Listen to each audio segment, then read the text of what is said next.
but there's worse. Corn oil is no good for you, but there's worse. This cannot be the first audience. I've been on the road 11 months. Come on. Not the, I want to breathe. All right. What? Plutonium. Trans fats, hydrogenated oils. All right. Trans fats are, these toxic trans fats are found only one place in nature, animal fats. All animal fats contain these toxic trans fats. But thanks to better living through chemistry, the food industry found a way to synthetically create these toxic fats by hardening vegetable oil in a process called hydrogenation, which rearranges their atoms and makes them act more like animal fats. And the national, so there's good fats, there are bad fats, then there are killer fats, and those are these trans fats. The National Academy of Science just a few months ago published this damning report on trans fats and said the only safe intake is 0. That the upper limit tolerable intake daily is 0. Now wait a second, if the National Academy of Sciences is saying the only safe intake is 0 and it's only found in animal foods and processed foods, are they telling everyone to go vegetarian? Right? That makes sense. Well, actually they didn't. So they were challenged on it, and one of the authors of the report responded to the challenge, a nutritional epidemiologist at the Harvard School of Public Health, responded to the challenge, and he said, quote, "We can't tell people to stop eating all meat and all dairy products," he said. "Well, we could tell people to become vegetarians," he added. "If we were truly basing this only on science, we would, but it is a bit extreme." Isn't that amazing? Wouldn't want scientists to base anything on science, would we? Oh. I just had to get that out. All right. What's so good about beans? A study just came out. Those who ate legumes, beans, peas, or lentils 4 times a week or more had 20% less heart disease. All right. Beans are good for your heart. The more you eat, the more. All right. Those who ate nuts at least 5 times a week had half the mortality rates, half the cardiac mortality, those who ate 5 servings of nuts or more a week. And for those of you who are like, oh, I don't want to eat nuts because they're going to make me fat, actually, there's an impressive body of research to suggest that those people who add nuts to their diet, if anything, actually lose weight. And we're not sure why, whether it satiates the appetite or actually causes you to excrete more fat in your feces. We're not sure why, but bottom line, nuts will not make you fat. You should eat them every day. All right. What kind of nuts? Basically any nuts except coconuts and chestnuts. So, And peanuts, although they're technically legumes, have a nutritional profile which closely resembles other nuts. And so again, any nuts, nut butters, cashew butter, almond butter, there's some nuts that are a little better than other ones, but basically nuts are nuts, but I could go specifically down through a list of better and worse later on. Next, studies also consistently show that even health-conscious vegetarians don't eat the recommended minimum number of servings of fruits and vegetables every day, which is 11. Whoa, not bad, right? 5 a day. I heard 5 a day saying, 5 a day, that was a few months ago. But the front row knows, right? The National Cancer Institute just a few months upped it to 9 a day, minimum, right? 9. So you thought you weren't doing so good before, now you're really behind, right?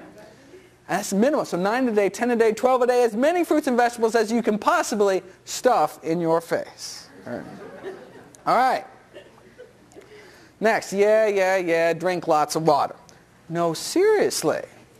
Seventh-day Adventist study presented to the Congress last year. Vegetarian or not, those that drank 5 glasses of water every day had half the cardiac mortality, half the fatal stroke rate.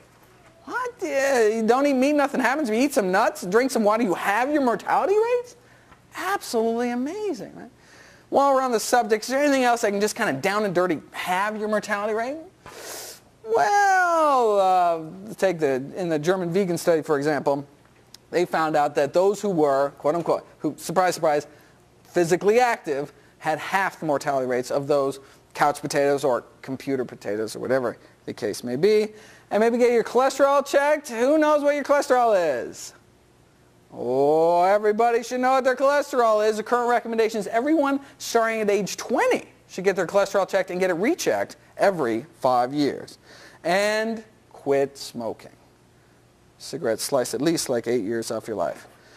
All right, last but not least, Z is for zinc. I didn't mention anything specifically about zinc on there because once again, greens, beans, nuts, and whole grains to the rescue.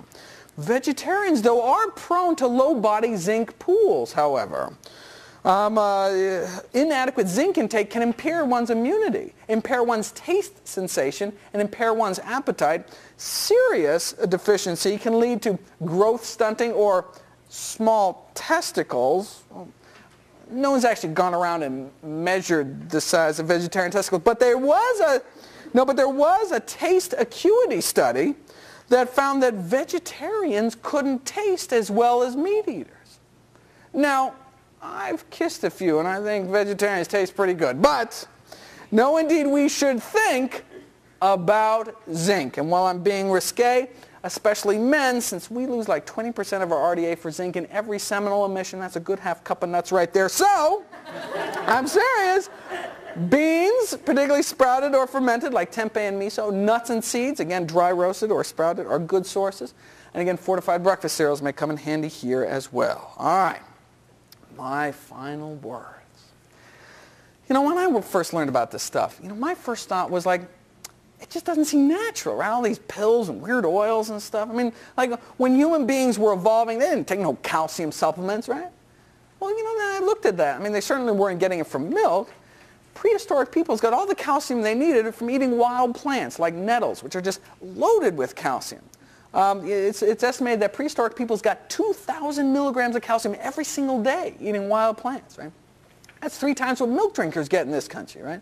But we just don't eat those kind of plants anymore because of the way we live in our modern world, right? And cavemans didn't have to take no flax, right? Well, again, that's because their ratio was 1-to-1. There's no such thing as trans fats, no such thing as cottonseed oil, right?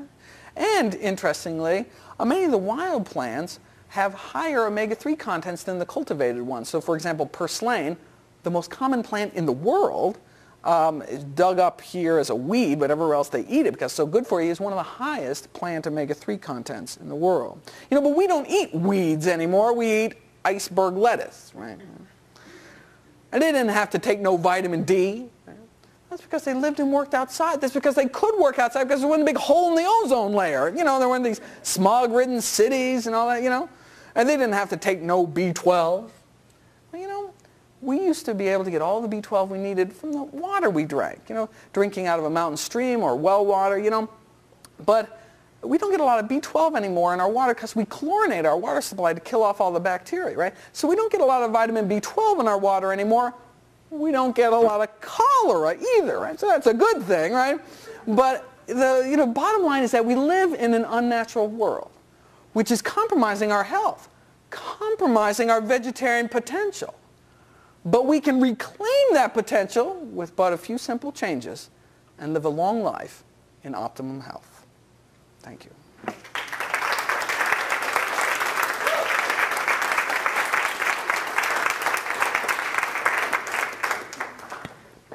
The question was, well, wait a second, can you just, it does have to be 5 glasses of liquid a day, or can it, does specifically water? What about tea and juice?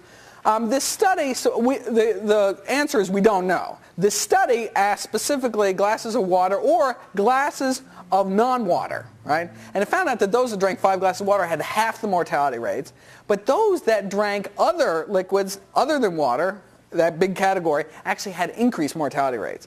Probably because they were drinking soda and milk and some other things, right?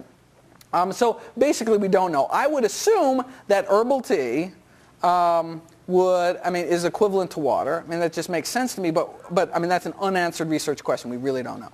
What about soy? Soy has been eaten happily by entire civilizations for thousands of years. Soy is thought to reduce one's risk of heart disease, reduce one's risk of osteoporosis, and reduce one's risk of some of the reproductive cancers like breast cancer and prostate cancer, right?